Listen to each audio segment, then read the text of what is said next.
धाम में हेम शैला भजे हम जन जीवन कृष्ण ज्ञान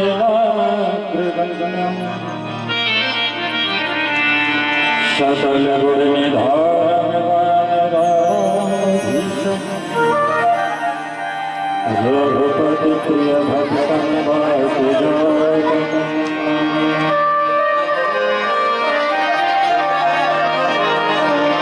नारायण नमस्कृत्यं नरं चैव नरोत्तमं देवीं सरस्वतीं व्यासं ततो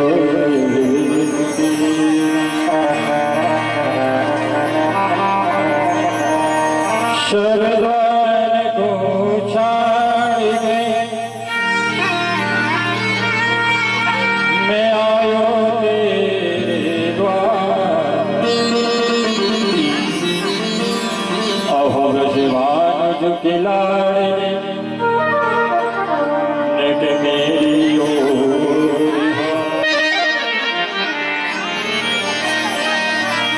भक्ति भक्ति भगवंत गुरु चतुर्नाम कोई तीन के पद बंदन से नाम सफल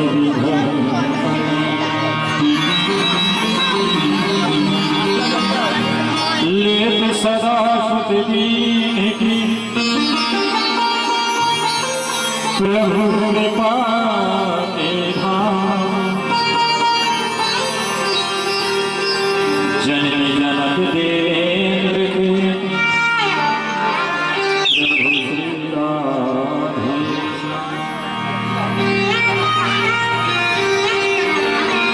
कृष्णाय वासुदेवाय हरे परमात्मने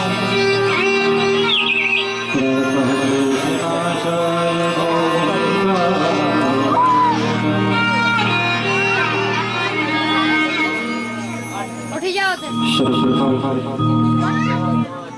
मेरे परमाराध्य ठाकुर युगल के चरणारविंदों में नमन। प्रभु श्री प्रार्थना के बुआ कर अपना व्यासन की संभालें।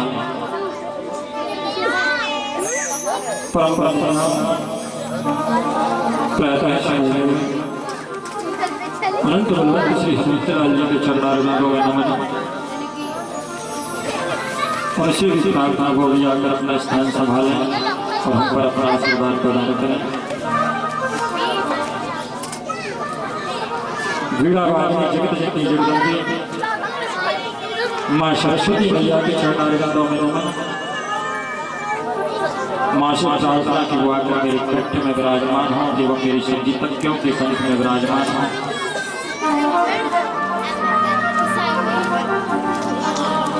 भगवान श्री राघवेंद्र सरकार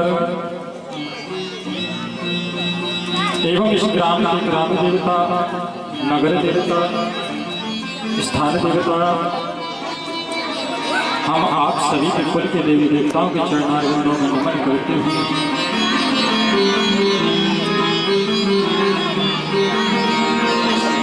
सभी प्रार्थना को भी अपना अपना स्थान ग्रहण करें। भद्रों में प्रहलाद में से भक्ति करने वाले हमारे प्यारे भक्तजन,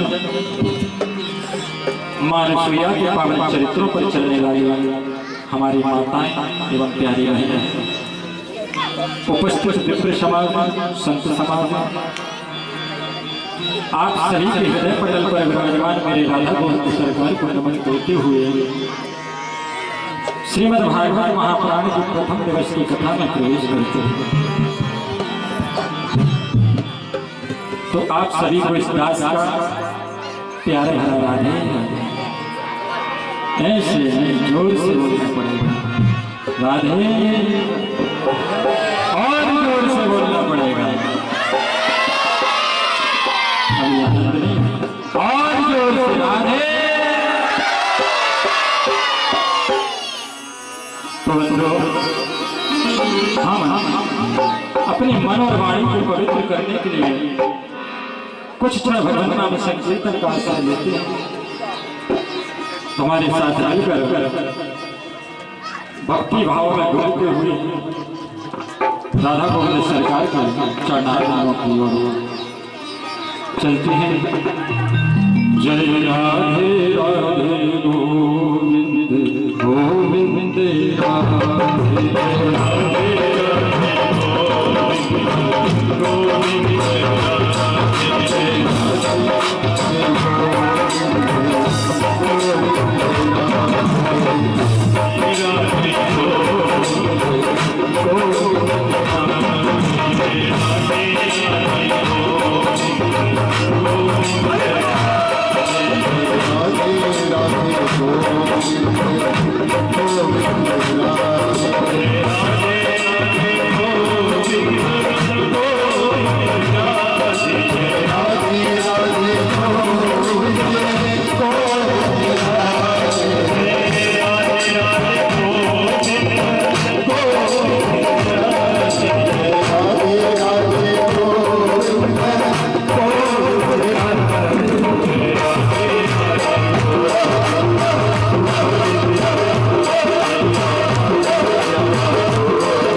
Namaste.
तो सज्जनों,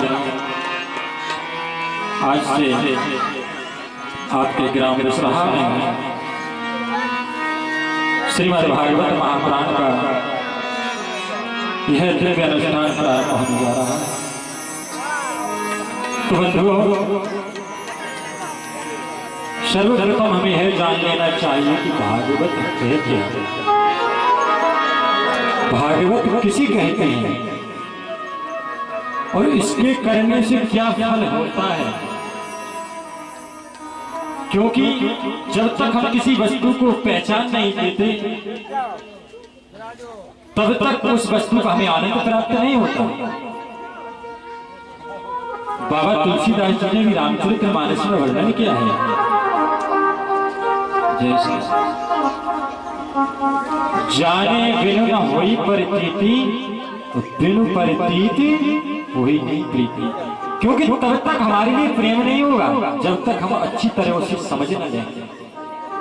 तो पहले हमारे लिए समझना आवश्यक है कि भागवत है क्या। भागवत के 4 शब्द हैं, भागवत। भा से भक्ति, गा से ज्ञान, वा से वैराग्य और ता से तप। इन चारों के समागम को भागवत कहते हैं। जिसके पास यदि ये चारों हैं तो वो व्यक्ति भागवत ही है, क्योंकि 12 भागवत हैं। ध्रुव प्रहलाद को भागवत में सिद्धि भी है। तो पहले हमें जानना कि भागवत है क्या, इसके करने से क्या फल मिलता है, क्यों भागवत की कथा कराई जाती है और कैसे भागवत को सुनना चाहिए। तो पद्म पुराण में से भागवत का महात्म्य लिया गया है।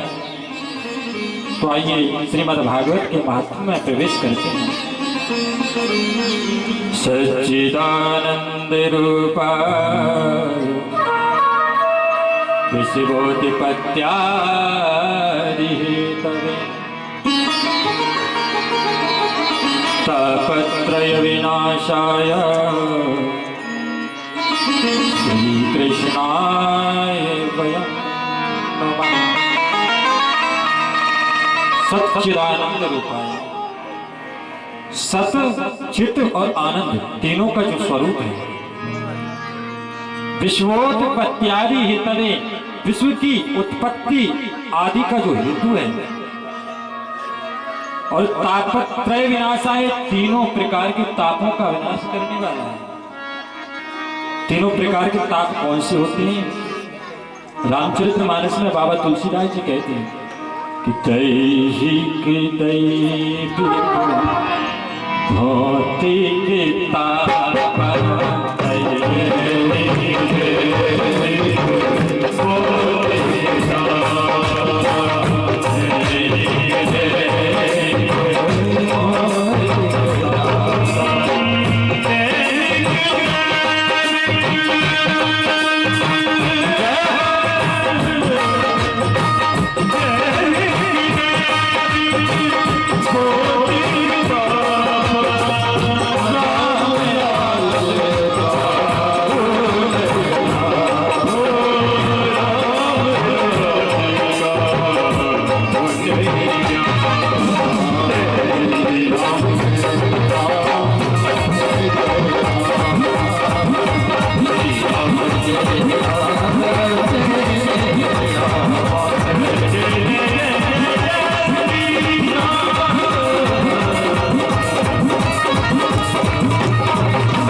दैविक और भौतिक, तीनों प्रकार के तापों का जो नाश करता है उस श्री कृष्ण को हम नमन करते। उस श्री कृष्ण को, किसको? जो तीनों प्रकार के तापों का विनाश करता है, दैहिक ताप, दैविक ताप और भौतिक ताप। उस परमात्मा को हम नमस्कार करते हैं। श्री कृष्णाय वयं नमः। बंधुओं, भगवान है तो भगवान है क्या? किसी ने देखा है भगवान है? नहीं देखा? बोलो भगवान हैं। अच्छा, किस किस ने देखा है भगवान हैं? तो आपको देखना है। किस किस को देखना? हाथ खड़ा करो। क्यों माता जी आपको भगवान को नहीं देखते? चलो यहीं पर दिखाते हैं भगवान कैसे हैं और उनका स्वरूप क्या है। कहते हैं कि ईश्वर कौन है, परमात्मा कौन है, भगवान कौन है? तो एक प्रेमी ने कहा, अरे भगवान तो हर जगह व्याप्त है, लेकिन तुम्हारे लिए देखने के लिए आंखें चाहिए।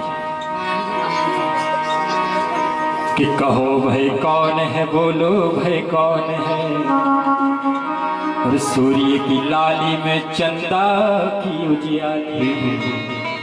सूर्य में जो लालिमा रहती है वो कौन है? वही तो परमात्मा है। चंद्रमा में जो उजाला रहता है वो कौन है? वही परमात्मा है। क्या किसी ने बल्ब लगाया है वहां पर? जो संपूर्ण दुनिया को, संपूर्ण संसार को प्रकाश दिए है। कि जो है हरियाली में, वृक्षों की डाली डाली में, और शिशु की बोली में, कोयल की मधुर कूकों। जो हरियाली में, अगर उसके लिए जल न मिले तो उसमें से परमात्मा कंस नहीं रहता, पेड़ सूख जाता है। कि प्रेमी पपैया की प्यू प्यू को मैं, वही मेरा श्याम गई घन श्याम, वही मेरा राम।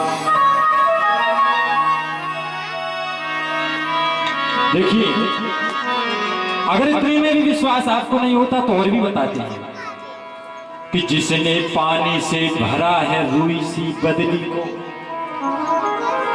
और दे दी है जिसने चपलता और चमक बिजली को।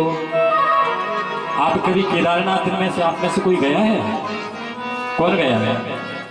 वहां पर केदारनाथ धाम में पहुंचते हैं तो बादल कितनी नीचे रह जाते हैं, जो बदली जल बरसाते नीचे रह जाते हैं। ऐसे हाथ करते हुए चले जाओ, वहां कहीं दादाजी जल मिलता है आपके लिए? कि कहां भरा है? नहीं मिलता। लेकिन उस परमात्मा को देखिए, रूई जैसी बदली में भी जल कर देता है, और उस जल से संपूर्ण संसार में वृष्टि होती है। बिजली अदृश्य है, लेकिन कुछ क्षण के लिए दृश्य होती है, उसमें कितनी चमक होती है, वही तो परमात्मा है। कि ईख को दी मिठास और खटास इमली को,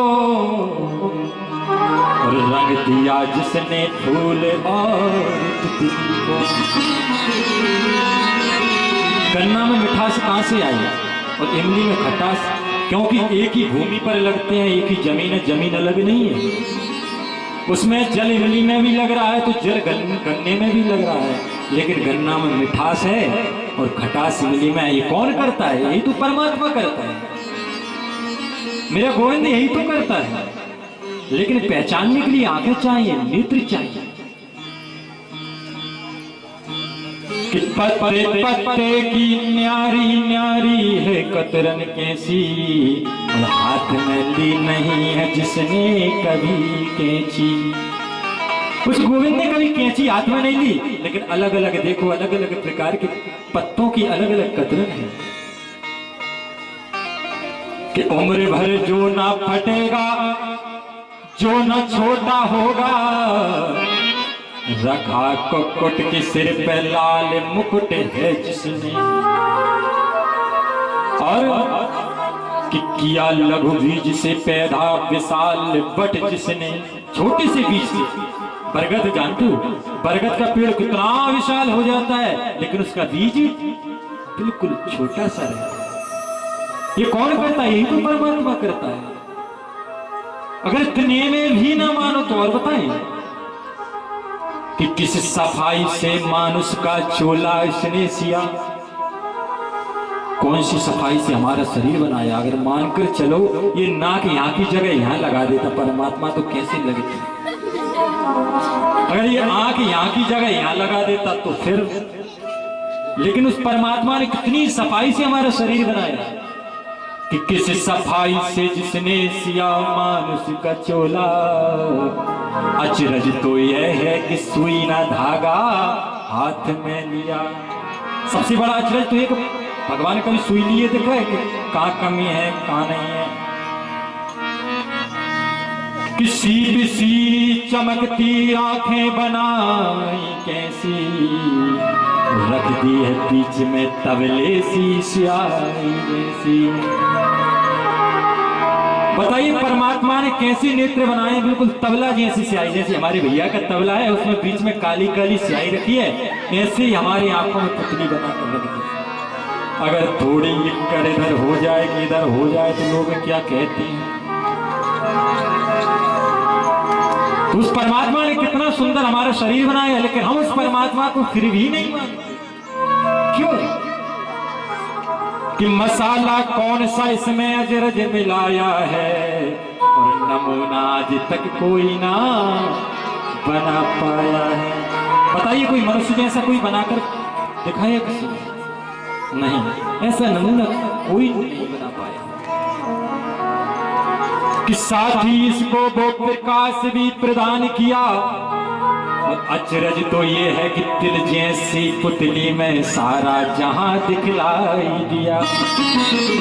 आग की जो रोशनी होती है उसमें पुतली कितने बराबर रहती है, जैसे तिल का बीज रहता है, उसमें ही संपूर्ण समाज को, संपूर्ण संसार को व्यक्ति देख लेता है। फिर भी लोग कहते हैं कि भगवान ने हमारे लिए दिया क्या। अरे भैया और क्या चाहते हो, और कि जान भी डाल दी इस 5 तत्व के पुतले में, और इस 5 तत्व के शरीर में जान भी डाल दी। फिर भी व्यक्ति भजन नहीं करता, क्यों नहीं करता? लोग कहते हम भजन क्यों करें, भगवान ने हमें क्या दिया है। अरे भले आदमी, भगवान ने ही तो तुझे सब कुछ दिया है। ध्यान रखना, क्योंकि परमात्मा अपने हिसाब से किसी को गलत नहीं देता, लेकिन व्यक्ति के कर्म उसको गलत रास्ते पर ले जाते हैं। सब की करने का यथा योग्य फल देता है, और सदा निष्पक्ष न रिश्वत किसी से लेता है। बताइए भगवान कभी रिश्वत लेते हैं किसी से? नहीं। कि एक रस है जो जन्मता न मरा करता है, सदा कल्याण का झरना झरा कर। बोलो भाई कौन है, कहो भाई कौन है, वही मेरा राम और वही मेरा श्याम। वही तो मेरा परमात्मा है, वही तो मेरा गोविंद है। और जब गोविंद की हमारे ऊपर कृपा हो जाती है तो गोविंद ऐसे ही कोई भागवत इत्यादि दिव्य अनुष्ठान कराता रहता है, किसी न किसी के माध्यम से। कभी न कभी संतों के माध्यम से हमारे लिए चेतावनी देता रहता है कि जागो, भजन करो। कब जागोगे? अरे तुम्हारा अवसर बीता जा रहा है, अब तो जाग जाओ। हम उस परमात्मा को नहीं पहचान पाते, कहते हैं भगवान कौन है। अरे भैया, भगवान ये कहो कि भगवान कौन नहीं है। तुम्हारे अंदर भी भगवान है, तुम्हारे अंदर भी भगवान है, तुम्हारे अंदर भी भगवान है। हम सबके अंदर भगवान है, और जिसके अंदर से भगवान चला जाता है बंधुओं, उसके लिए संसार में कोई नहीं चाहता। फिर तो ये कहते हैं कि जल्दी ले जाओ, समय ज्यादा हो जाएगा, भैया जल्दी ले जाओ, क्योंकि परमात्मा चला गया। परमात्मा हमारे हृदय में ही वास करता है, लेकिन हम हमारे हृदय के लिए नाना प्रकार की गलत चीजों का भोग करके, भक्षण करके उस परमात्मा को दूषित करके। परमात्मा भी कहता है, मेरे गोविंद भी कहता है कि क्या करूं, अगर मैं यहां से इसके शरीर से चला जाऊंगा तो ये कुछ मतलब का नहीं रहेगा। भागवत क्या देती है, भागवत में क्या शक्ति है।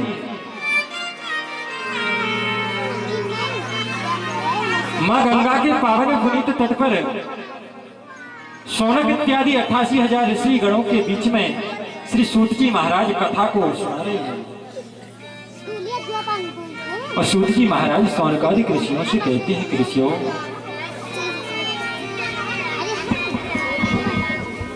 कि यत्र वणन्ते देवोस्म माध्यमानोषयोगिनः रूपस्त्वं तेषां रूपस्तम सबसे पहले ये बताइए कि आपके लिए कथा तो समझ में आ रही है? आ रही है? किस किस को आ रही है? हाथ खड़ा करो। बस इतने कम लोगों को। ऐसा ना हो, एक बार की बात है कि व्यास जी कथा करने के लिए गए, राम कथा करने के लिए किसी गांव में। और जो राम कथा में जो परीक्षित बना था, मुख्य श्रोता बना था, बड़े ध्यान से कथा सुनता था। व्यास जी मंच पर बैठे और परीक्षित जी के आंसू आना प्रारंभ हो जाए। व्यास जी ने सोचा कि श्रोता तो अच्छी तरह कथा सुनता है, तो व्यास जी का भी मन होता कि कथा अच्छी तरह से कहने का। कथा का 1 दिन पूर्ण हुआ, 2 दिन पूर्ण हुए, 8 दिन पूर्ण हुए, 9वां दिन पूर्ण हुआ, हवन हुआ, पूर्णाहुति हुई और परीक्षित को बुलाया व्यास जी ने। भैया इधर आओ। परीक्षित बोले हाँ। बोले कथा समझ में आई? हाँ महाराज, सब बात समझ में आ गई, परंतु एक बात समझ में नहीं आई। बोले भैया क्या बात? पता मुझे, जल्दी मैं तुम्हारी संतुष्टि कर दूंगा। बोले महाराज आप तो बहुत अच्छी कथा कहते हैं, सब समझ में आई, लेकिन आपकी राम कथा में मात्र एक बात समझ में नहीं आई। बोले कौन सी? बोले ये समझ में नहीं आई कि उस आपकी कथा में राक्षस राम था या रावण था। पंडित जी हाथ जोड़कर कहने लगे भैया मैं बताऊं राक्षस कौन था? अरे राक्षस तो मैं था जो 9 दिन से तेरे सामने चिल्ला। ऐसा ना हो नहीं हम 7 दिन कथा आपको सुनाते रहे और आपको कुछ समझ में ना आए। और ध्यान रखना, कथा भी कब समझ में आती है? जब मेरे गोविंद हृदय में रहते हैं, भक्ति हृदय में प्रवेश कर जाती है, तभी कथा समझ में आती है। नहीं तो दिमाग घर पर रहता है, मन घर पर रहता है और शरीर पांडाल में रहता है।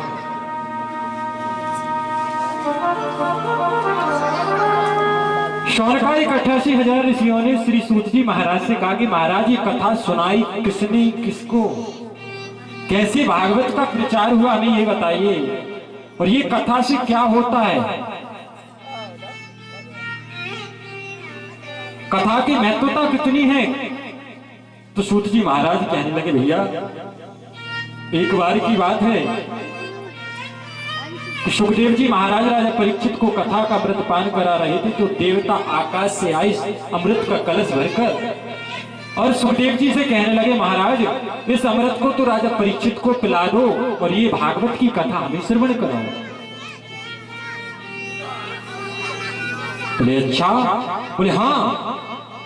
परीक्षित से पूछा क्यों परीक्षित? परीक्षित ने मना कर दिया। नहीं महाराज। सुखदेव जी महाराज कहने लगे भैया नहीं, हमारा यजमान हमारा चेला मना कर रहा है कि हम तो कथा ही सुने।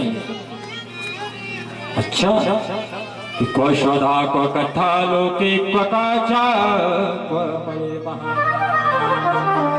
बोले महाराज हमारे लिए कथा सुनाओ। तो सुखदेव जी कहने लगे नहीं देवताओ भाग जाओ, ये कथा तुम्हारे बस की बात नहीं है सुनना, क्योंकि तुम तो ठगिया नहीं बल्कि महाठगिया बनकर आए हो, भाव कर रहे हो, मूल भाव कर रहे हो इस कथा का। कथा का मूल भाव कभी नहीं होता, लेकिन आप तो भाव कर रहे हो, आप तो ठगिया बनकर नहीं बल्कि महाठगिया बनकर आए हो। को काचा को मरे महान, कहां कांच को लेकर आए हो और मणि मांग रहे हो हमसे। तो सुखदेव जी महाराज ने देवताओं को भी भगा दिया था। और धन्य है विसराहा गांव जहां पर भागवत महापुराण आप सभी के लिए सुनने के लिए मिल रही है। आपका बड़ा सौभाग्य है बंधुओं। भागवत महापुराण की इतनी महत्वता है। एक बार ब्रह्मा जी ने भागवत की परीक्षा ली कि भागवत में ऐसा है क्या जो देवताओं को भी नहीं मिली। तो ब्रह्मा जी आए और ब्रह्मा जी ने क्या किया, यत्र ब्रह्मण्येव स देवो शाश्वती। ब्रह्मा जी ने इसका तौल किया, एक पलड़े पर भागवत महापुराण की पोथी को रख दिया और बंधुओं एक पलड़े पर सारे संपूर्ण ग्रंथों को रख दिया, लेकिन भागवत महापुराण का पलड़ा भारी रहा। बोलना पड़ेगा राधे राधे, ऐसे नहीं जोर से बोलना पड़ेगा, क्योंकि राधा नाम है हमारा डीजल। जैसे मशीन में डीजल नहीं डालोगे तो मशीन नहीं चलेगी आगे। अगर आप राधे राधे बोलते जाओगे तो हम भी चार्ज होते जाएंगे। तो क्या बोलना पड़ेगा? तो बंधु, एक बार की बात है, देवर्षि नारद भ्रमण कर रहे थे, यात्राओं में भ्रमण कर रहे थे। तो भ्रमण करते करते श्री धाम वृंदावन के लिए पहुंचे, संकीर्तन गुनगुनाते हुए जा रहे थे। तो चलिए नारद जी के साथ में मिलकर हम भी श्रीधाम वृंदावन की ओर चलते हैं। श्रीमन नारायण नारायण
और नारद जी वहां पर पहुंचे तो उन्होंने एक अद्भुत दृश्य देखा।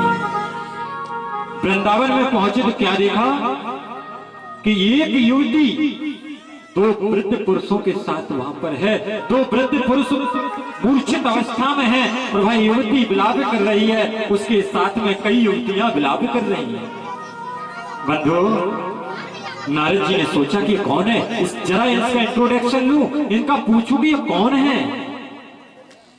नारद जी पूछने के लिए जाने लगे, लेकिन सोचा हे राम नहीं जाता हूं, ऐसा ना हो नहीं ये भैया मुझसे बोलते हैं कि बेटा तू यहाँ क्यों आया है, हमारे पास क्यों आया है। नारद जी जाने लगे, फिर लौट कर आने लगे तो उस देवी ने कहा कि अरे नारद कहाँ जाते हो, कि भो भो क्षणम तिष्ठा म चिंता न विनाश। हे साधु रुको, अरे कहाँ जाते हो, रुको मेरी चिंता का विनाश करो। नारद जी पहुंचे, हाथ जोड़कर प्रणाम किया और कहा देवी आप कौन हो। तो देवी ने अपना पूरा परिचय दिया। अयम भक्ति ख्यात